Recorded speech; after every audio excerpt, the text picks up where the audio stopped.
Hi and welcome back to my channel. It's already Trump 2.0 and a lot is happening already. And from what I'm seeing, it looks like Trump is going to serve everybody jollof rice. And even Africa is not left out. When you look at the number of executive orders Trump signed off on, you would see that it's more likely like turning America away from the rest of the world. But can the US be an island in a committee of nations? I don't know how this will turn out, but if he wants to go with this tempo, it looks like a lot is going to happen and there would be, most likely, tons of legal fireworks. I want to read out some of the executive orders and do a bit of analysis. So the one of President Trump's administration, he signed off on first, the immigration and border security, that is deployment of troops to the southern border. Secondly, resumption of border wall construction. So he started rebuilding the border walls again.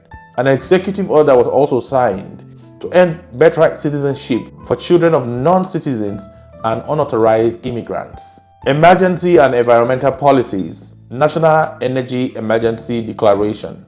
President Trump declared a national energy emergency, removing restrictions on oil and gas exploration to promote energy and independence. Withdrawal from the Paris Climate Accord. He officially withdrew the United States from the Paris Climate Agreement, citing economic concerns. Reversal of electric vehicle mandate. The mandate requiring a transition to electric vehicles was rescinded to support the fossil fuel industry. Social policies.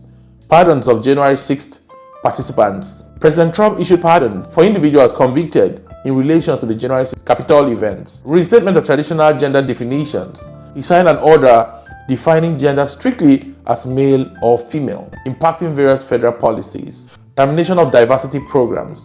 Diversity, equity, and inclusion programs within federal agencies were ended.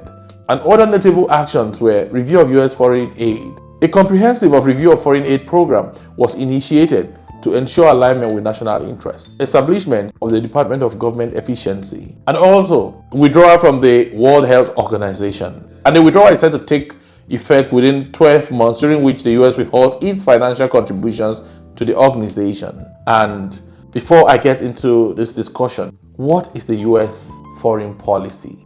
The United States foreign policy aims to protect national security, promote economic prosperity, support democracy and human rights, and address global challenges such as climate change and pandemics. It relies on diplomacy, economic measures, military power, and soft power to advance the goals, often working through alliances like NATO and international organizations like the United Nations.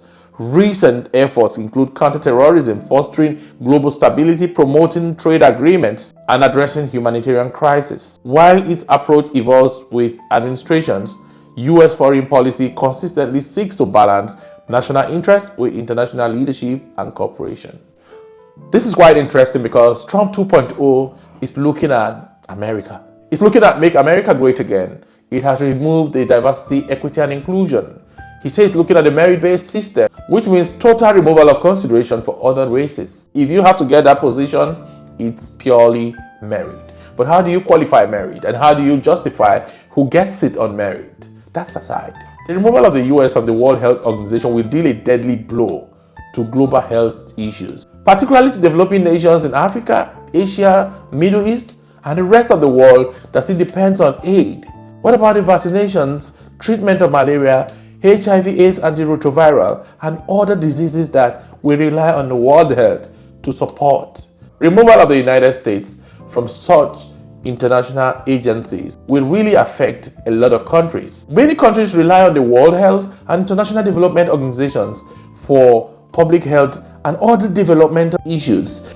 Having worked in this sector, I can tell you that a lot of countries and states rely on intervention funds and commodities for public health challenges because countries battle with budgeting resources, and without a donor, some countries will definitely have a lot of hard times tackling health challenges. You see why I said this is going to hit everybody? As much as we support different candidates, we need to look at what they are bringing on the table. Trump does not believe in climate change, and he has established that clearly. The Paris Agreement, America is living it. And America is looking at establishing tariffs that are high to importation of goods into the United States. And this also will hit the US hard. Trump is thinking of driving down inflation, But how can Trump achieve this when high tariffs means high cost of goods and services?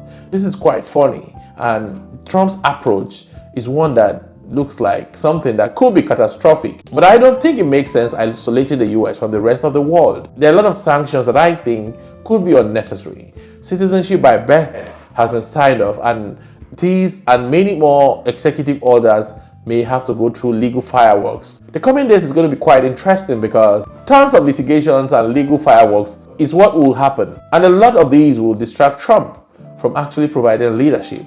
Are these just strategies to distract people from Trump 2.0? Because I don't see how Trump intends to realize a lot of these things, because the courts would have to interpret them, and there are going to be a lot of congressional debates over some of these executive orders.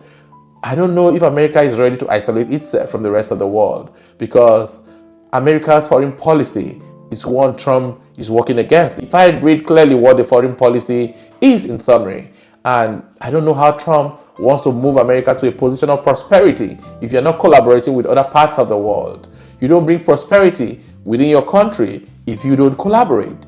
All countries of the world are interdependent, and they must do everything they can to relate with themselves, no matter how powerful any one of them wants to prove they are. The coming days would really be interesting. I want to know how Trump intends to navigate all these executive orders, all the requirements, all the demands, and all the quests to conquer and overrun other nations. What's the fate of Ukraine in the hands of Russia? What will be the position of donor funds and international development agencies around the globe? The US supports a lot of international development partners. And withdrawing the international development aid in such a way that might affect global donations is one the entire world needs to be careful with. Is Trump going to destabilize the position of donor funds around the globe? Is the United States going to be a lot more charitable or conservative in her approach towards distribution of her wealth and resources to other struggling nations? Only time shall tell. And I don't know how he intends to navigate this, but the days ahead are very interesting, and we'll just have to watch and see how the events unfold. I'd love to read your comment on the developing issues, and I hope to see you in the next video.